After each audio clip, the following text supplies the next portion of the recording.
Hello tout le monde, je suis ravie de vous retrouver aujourd'hui avec un DIY homemade. Nous allons réaliser un baume à lèvres. Dans mon cas, je vais recycler mon baume EOS puisque je me suis aperçue qu'on pouvait le recycler. Ceci dit, si vous n'avez pas ce genre de baume, n'importe quel contenant fera l'affaire. Un petit contenant comme ceci par exemple, ou bien un contenant comme cela.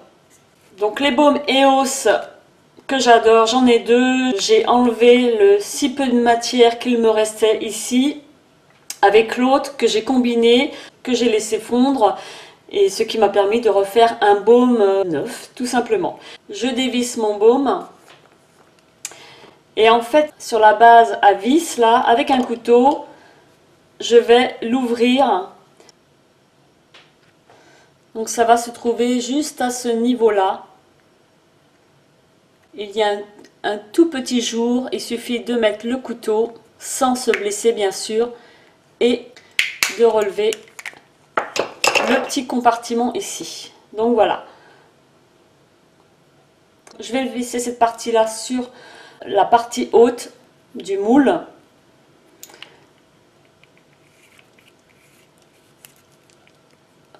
Ce qui va me permettre de verser ma cire fondue à l'intérieur.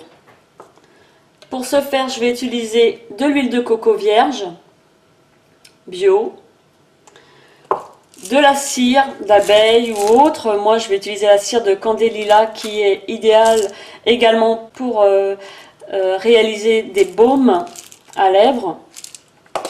Pour colorer, puisque je vais le colorer, je vais ajouter un morceau de bâton à lèvres. Je vais ajouter 2 cuillerées à café de cire dans un récipient que je vais mettre au micro-ondes, ce qui est plus rapide. Sinon, je peux le faire au bain-marie. Ensuite, je vais prendre de l'huile de coco. Je vais ajouter 5 cuillerées à café.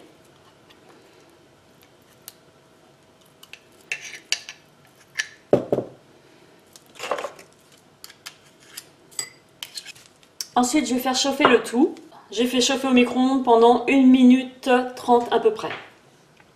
Ensuite, je vais ajouter un morceau de mon rouge à lèvres.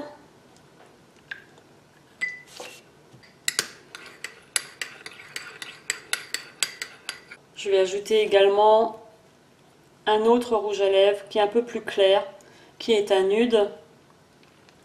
Je continue de mélanger pour faire fondre les 2 raisins.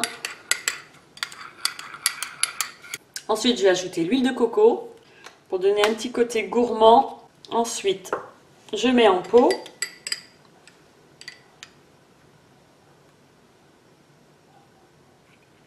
Jusqu'en haut.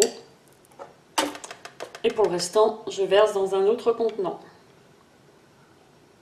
Je vais placer mes baumes au réfrigérateur pendant une demi-heure. Je l'ai laissé pendant 20 minutes au réfrigérateur. La matière a durci. Je vais ensuite assembler l'autre côté. Donc il y a des petites encoches ici que je vais mettre juste en face des encoches là. Et j'appuie.